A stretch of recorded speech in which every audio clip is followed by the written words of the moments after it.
जिंदाबाद, हमारी एकता जिंदाबाद। सिटी बिग न्यूज़ देख रहे हैं आप और कैमरे के पीछे अमित असीजा।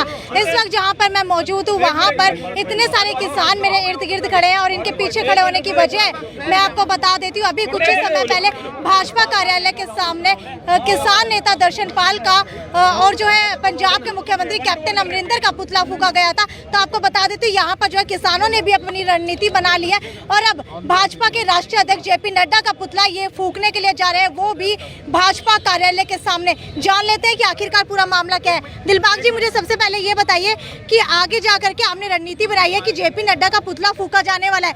ये रणनीति इसलिए बनाई है क्योंकि भाजपा कार्यालय के सामने भी जो है किसान नेता दर्शन पाल का पुतला फूका गया है। हमें सबसे पहले मैडम यही दुख है कि हमारे जो सीनियर नेता हैं, जो संयुक्त मोर्चा के सदस्य हैं, उन सीनियर नेता हैं, उनका पुतला फूका गया। तो हम ये समझते हैं कि हमारी पूरी किसानी की बेइज्जती करिए, पूरे हिंदुस्तान के किसानों का पुतला फूका है।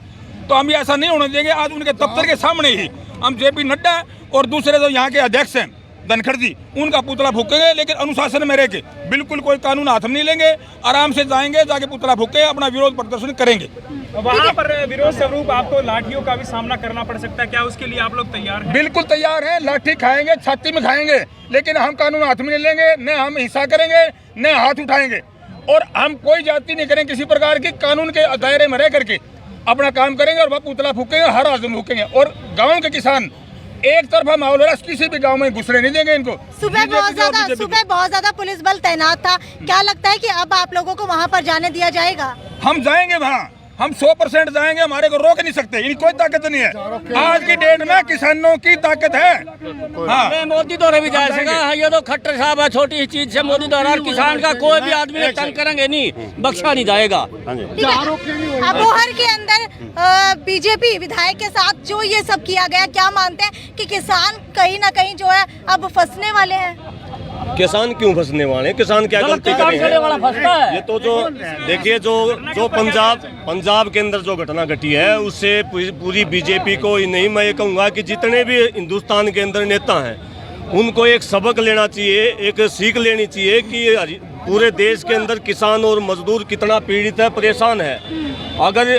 अगर बीजेपी के नेता सियाने हैं तो उनको जल्दी से जल्दी उनकी जो किसानों की जो मांग है उनको पूरा कर देना चाहिए। अगर वो जल्दी से पूरा नहीं करते हैं तो कभी न कभी तो संयम का बांध टूटेगा।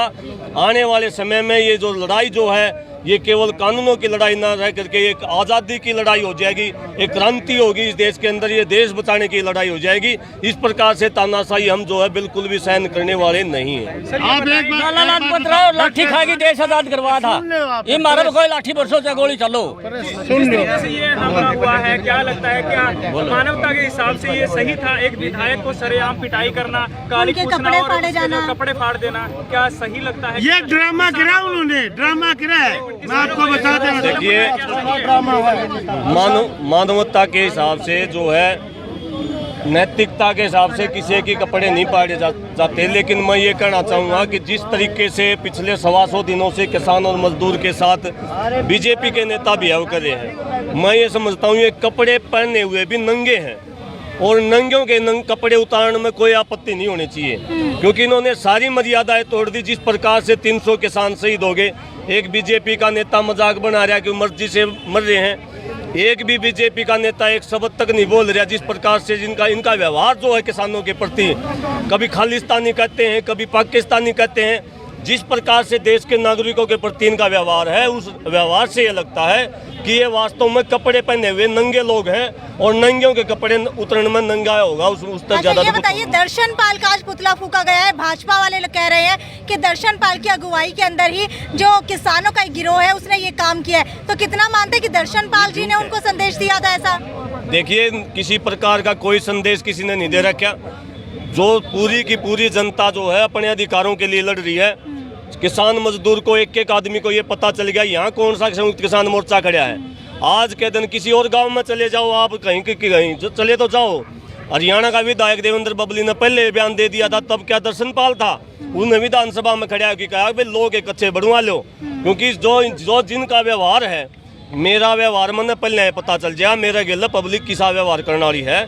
इनका व्यवहार बहुत जो है ज़्यादा गंदा रहा है किसान और मजदूर के साथ, इसलिए अपनी करे और भुगत रहे हैं। कोई दर्शन पाल का रोड़ा नहीं, कोई राज्यपाल का रोड़ा नहीं, कोई इसमें विकासित सरकार होना ठीक है, विधायक जोगीराम सिंह के घर आप इस्तीफा मांगने के लिए गए थे, जब विधानसभा के अंदर अस्वीकार प्रस्ताव लेकर आया गया तब उन्होंने सरकार का समर्थन किया, उसके बाद अब आप लोग उनको लेकर के क्या एक्शन लेने वाले हैं? देखिए, हमने निशानदेही कर लिया। जो भी 55 साथी जो विधायक हमारे खिलाफ में गए हैं उनका एक का हिसाब होगा और बहुत अच्छी तरीके से होगा हिसाब।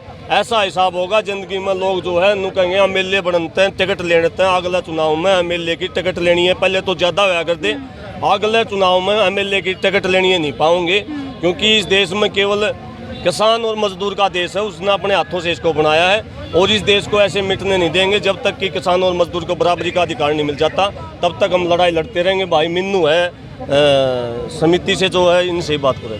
ठीक है, बीजेपी जेजेपी का विरोध जो है अब आगे क्या बढ़ने वाला है? देखो मैम, ऐसा है कि इससे भी और ज़्यादा युवा साथी हैं जितने भी हुए और भी ज़्यादा मिलने किसान मोर्चा से मिलने के ज़्यादा इच्छुक हैं और इससे ज़्यादा बढ़ चढ़ कर भाग लेंगे और ज़्यादा से ज़्यादा विरोध करेंगे। हाँ, मुझे ये बताइए, गुरनाम सिंह चडूनी ने कल आकर के कहा था कि अगर भाजपा विरोध प्रदर्शन करती है तो किसानों की तरफ से कोई एक्शन ना लिया जाए। अब आप लोग जाकर के वहाँ पर पुतला फूंक रहे हैं, क्या ये संयुक्त मोर्चा क्या अवहेलना नहीं होगी? देखिए, संयुक्त किसान मोर्चे का सीधा और स्पष्ट फैसला है कि जेजेपी और बीजेपी के जो भी सामाजिक राजनीतिक प्रोग्राम होंगे उनका विरोध जो है किसान करेंगे। वो गुरनाम सिंह चडूनी का अपना खुद का सुझाव हो सकता है, खुद का फैसला हो सकता है और हम ना किसी टकराव के लिए जा रहे, ना कोई युद्ध लड़ने जा रहे। हमारा लोकतांत्रिक अधिकार है, संवैधानिक अधिकार है, विरोध जताना हमारा संवैधानिक अधिकार है। विरोध जताने के लिए हम बीजेपी के ऑफिस के पास में जाके न जो बीजेपी का जो राष्ट्रीय अध्यक्ष है जेपी नड्डा, उसका पुतला फूंक करके हम अपना विरोध जताएंगे और सरकार को ये बताएंगे कि जितना जल्दी हो सकता है किसानों की आवाज़ को सुने, मजदूर की आवाज़ को सुने, किसानों को संयम खोने के लिए मजबूर ना करें। तो ये मैं सीधा आपको लाइव तस्वीरें दिखा रही हूँ। कुछ ही समय के अंदर जो है किसान भाजपा कार्यालय के अंदर पहुंचने वाले हैं। सुबह भाजपा कार्यालय के अंदर जो है दर्शन पाल किसान मोर्चा के नेता है, एक उनका पुतला फूंका गया। उसके बाद जो है पंजाब के मुख्यमंत्री कैप्टन अमरिंदर का पुतला फूंका गया। अब उसी को लेकर के किसानों ने क्रांतिमान पार्क के अंदर रणनीति बनाई है और अब किसान भी मिलकर सारे के सारे सिरसा रोड के उपस्थित हिसार जिला के भाजपा कार्यालय के अंदर जाने वाले हैं और वहां पर जाकर के भाजपा के राष्ट्रीय अध्यक्ष जेपी नड्डा का पुतला फूंकने वाले हैं। हालांकि मैं आपको बता देती हूँ, अगर पुलिस प्रोटेक्शन की बात की जाए तो पुलिस 14 सेक्टर के पास से ही सारा का सारा जो वाहन है उसको रोक करके खड़ी हुई थी। हालांकि मैंने कुछ पुलिस कर्मियों से बात करने की कोशिश की कि क्या आप लोगों को सूचना है कि किसान यहाँ पर पहुँचने वाले हैं, तो साफ तौर के ऊपर मेरी बात को नकार दिया गया कि अभी तक कोई सूचना नहीं है। लेकिन अब किसानों की तरफ से ये रणनीति तैयार कर ली गई है। अब देखने वाली बात ये है कि कुछ ही समय के अंदर किसान भाजपा कार्यालय पहुँच जाएंगे और वहाँ पर क्या पुलिस तैनात है, क्या पुलिस उनको जाने देती है आगे, या फिर अब भी वही स्थिति हो जाएगी कि किसान एक तरफ हो जाएंगे और भाजपा के नेता एक तरफ हो जाएंगे। क्या पीपली का मंजर दोबारा हिसार के अंदर बनने वाला है? देखने के लिए जुड़े रहिए मेरे साथ सिटी बिग न्यूज़ पर। नमस्कार।